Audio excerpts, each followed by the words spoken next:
Si Mark ay isang binatang nasa 20 anyos. Isang gabi, nagmamaneho siya sa loob ng BF Homes Subdivision sa Parañaque, kasama ang dalawa niyang kaibigan. Maayos ang takbo ng sasakyan, pero medyo mabilis. Humahataw sila ng humigit kumulang 40 kilometro kada oras habang tinatahak ang isang mahabang kalsadang kilala ng mga residente bilang Concha Cruz Drive. Isa itong diretsyo at malawak na daan, halos kalahating kilometro ang haba. Noon pa mang unang bahagi ng dekada 80, kilala na ang kalsadang ito bilang tagpuan ng mga kabataang mahilig sa drag race.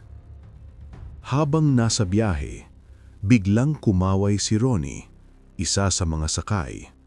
Hudyat na huminto na sila. Naiihiraw siya at kailangan lang dumaan sa madamong bahagi sa kanang gilid ng kalsada.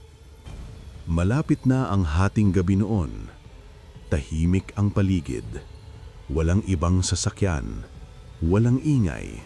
Normal lang ang lahat. Pagkatapos ni Ronnie, bumalik na sila sa sasakyan at muling nagpatuloy sa biyahe. Tinahak ulit nila ang Concha Cruz Drive papuntang El Grande Avenue para ihatid ang kaibigan nilang si Jen pauwi. Ngunit halos 200 metro na lang bago ang pinakamalapit na interseksyon, sila ay nabigla. Isang itim na sedan ang dahan-dahang pumantay sa kanila sa kanang bahagi ng kalsada. Sobrang dilim ng tint ng mga bintana nito. Hindi makita ni Mark o ng kanyang mga kasama kung sino ang nasa loob. Huminto ang itim na kotse sa tabi nila, halatang nagyayaya ng karera. Si Mark, na anak ng isang dating race car driver, ay tila hindi na nag-atubili. Para bang handa siyang tanggapin ang hamon ng misteryosong kalaban. Habang sabay nilang nire-revolusyon ang makina ng kani-kanilang sasakyan, napansin ng tatlo na dahan-dahang bumababa ang bintana ng itim na sedan. Kasabay nito, ibinaba rin ni Mark at Jen ang kanilang bintana. Gusto nilang makita kung sino ang haharap sa kanila sa karera. Ngunit ang makita nila ay talagang nakapagpatayo ng kanilang balahibo. Sa loob ng itim na sedan, nakita nila ang isang binata at isang dalaga. Pareho silang nakasuot ng puti, ngunit basang-basa ng sariwang dugo ang kanilang mga damit. Maputla ang kanilang mukha, may bahid ng dugong tila patuloy pang umaagos mula sa malalalim na sugat sa ulo. Pareho silang nakahandusay sa kanilang mga upuan, walang anumang galaw. Para silang mga biktima ng isang malagim na aksidente. Ang kanilang mata, pula at walang buhay, ay nakatitig lang sa unahan, walang anumang ekspresyon. Hindi na nagdalawang isip si Mark. Bigla niyang inapakan ang silinyador at humarurot palayo sa itim na sedan na nanatiling nakatigil sa gitna ng dilim.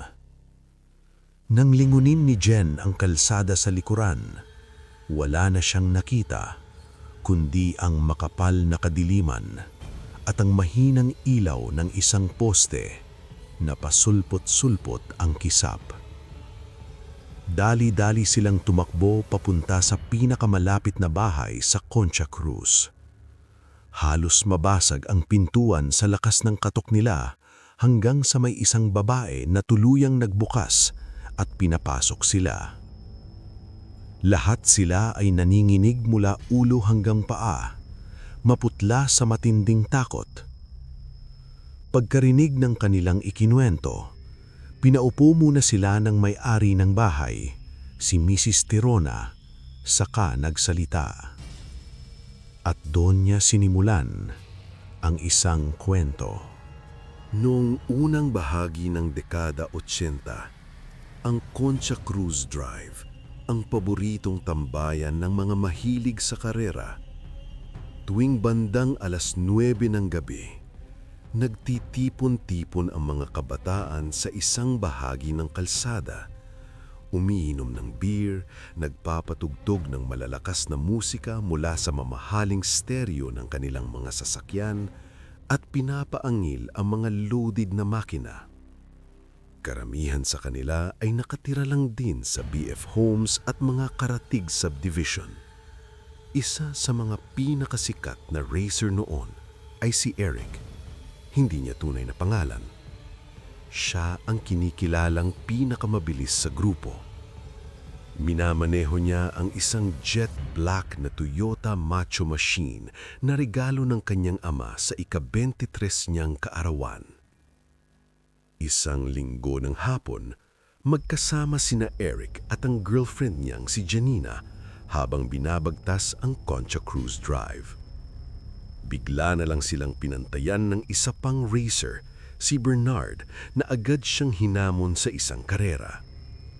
Sakto sila sa mismong lugar kung saan karaniwang nagsisimula ang drag race.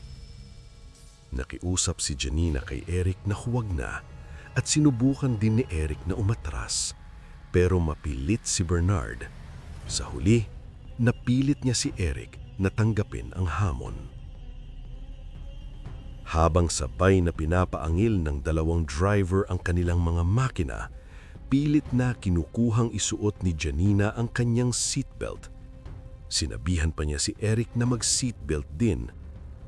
Pero bago pa man nila magawa iyon, biglang umarangkada ang dalawang sasakyan, rumaragasa pababa ng Concha Cruz Drive sa sobrang bilis. Maya-maya, biglang sumabog ang isa sa mga gulong ng sasakyan ni Bernard. Nawalan siya ng kontrol. Sa bilis na halos 100 kilometro kada oras, dumilas ang kotse at bumangga sa sasakyan ni Eric. Tumilapon ang itim na Toyota at bumangga ng todo sa isang puno. Dahil wala silang suot na seatbelt, wala silang naging tsansang mabuhay. Si Eric ay namatay agad. Wasak ang ulo at mukha dahil sa matinding impact. Si Janina naman, tumama ang ulo sa dashboard, nabasag ang bunggo at binawian ng buhay makalipas ng ilang oras habang inooperahan. Si Bernard, nakaligtas. Mga galos at pasa lang ang tinamo niya. Inilibing sina Eric at Janina na parehong nakasuot ng puti. At hanggang ngayon, ayon kay Mrs. Tirona, ang itim na sasakyang iyon ay patuloy pa ring nagpaparamdam sa Concha Cruz Drive. May mga nagsasabing minsan daw nakikita pa rin sina Eric at Janina na nagmamaneho sa kalsadang iyon. Pinapara nila ang mga sasakyang minamaneho ng mga kabataan at kapag lumapit ang mga ito, ipinapakita raw nila ang kanilang mga sugat.